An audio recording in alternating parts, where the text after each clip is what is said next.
Pinangangambahan ng ilang ekonomista ang patuloy na paglakas ng piso kontra dolyar. Posible raw kasing magresulta ito sa kawalan ng trabaho. Maging ang mga kaanak ng mga OFW dito sa ating bansa, apektado sa pagtaas ng piso. May report si Julius Segovia. Ngayong lumalakas ang halaga ng piso kontra dolyar, umaaray naman ang pamilya ng mga kababayan nating nagtatrabaho sa ibang bansa. Ang dolyar kasing pinapadala ng mga OFW sa kanilang mga mahal sa buhay dito. Lumiliit ang katumbas na piso pag pinalitan na sa Pilipinas. Opo, nahihirapan po. Tsaka, syempre, nalulungkot yung tatay ko. Dapat mas mataas. Opo, dapat mas mataas yung padala niya, tapos mababa lang. Dati ba kuya, pag nagpapalit ka, marami nabibili yung pera mo? Dati, minsan pataas din, mga 42, 41, ganyan, dahil napataas marami. Marami ka nabibili. Marami lang. Nauunawaan daw ng financial coach na si Francisco Colaico ang kalagayan ng mga OFW.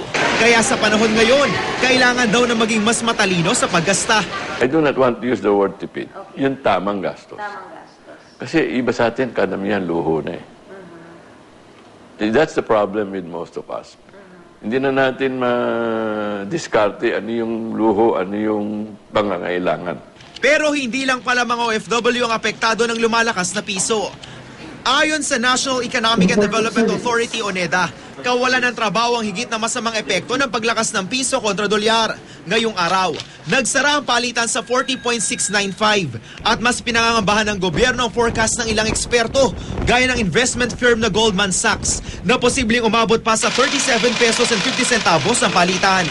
We need to manage well this peso appreciation, and all the economic managers are very aware of this issue, and we are doing our best to see to it that the competitiveness of the country in BPO, in exports, and even in the purchasing power of our overseas Filipinos will not be affected.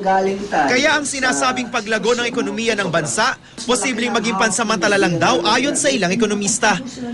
Yun ang mangyayari, parang tinatawag ng mga ekonomista, mga jobless growth.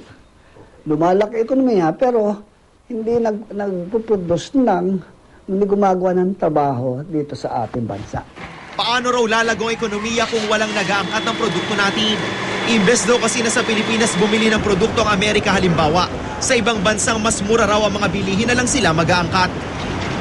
Yung mga ngalakal natin, mas gusto nila mag-import na lang kaysa mag-export. Pagka ganon, ay you're creating jobs outside the country.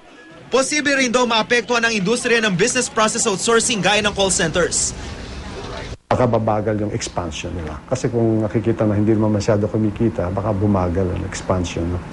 Kinakaya pa naman daw ng ilang exporters ang lumalakas pang halaga ng piso. Ang kailangan lang, mag-isip ng pamamaraan para manatiling masiglang negosyo. Kung ikaw ay nagne-negosyo, mayroon ka namang pang-offset niyan. Halimbawa kami, ang finance officer namin magaling, so nangungutang naman kami sa mga capital natin, di ba? So, iutang mo naman, dollar. Okay. Kasi maliit. Para maliit naman ang ano mo. Isa lang pinagmamalaki natin sa mga negosyante sa Pilipinas. Resilient talaga ang mga tao natin. We are all survivor. Magaling tayo. Pero sabi rin ng ilang eksperto, habang maaga, dapat nang manghimasok ang gobyerno para hindi na tuluyang lumakas ang piso. Mga utang natin ng gobyerno na dolyar, dapat bayaran na nila yun. Pangalawa, yun din pagbibili ng BSP ng dolyar, okay pa rin yun. Dahil mas maraming dolyar, mas sikat ka dito sa mundo di ba? Yan ang, kaya sumikat ang China dahil hawak niya ngayon. Mahigit 3 trilyon na dolyar.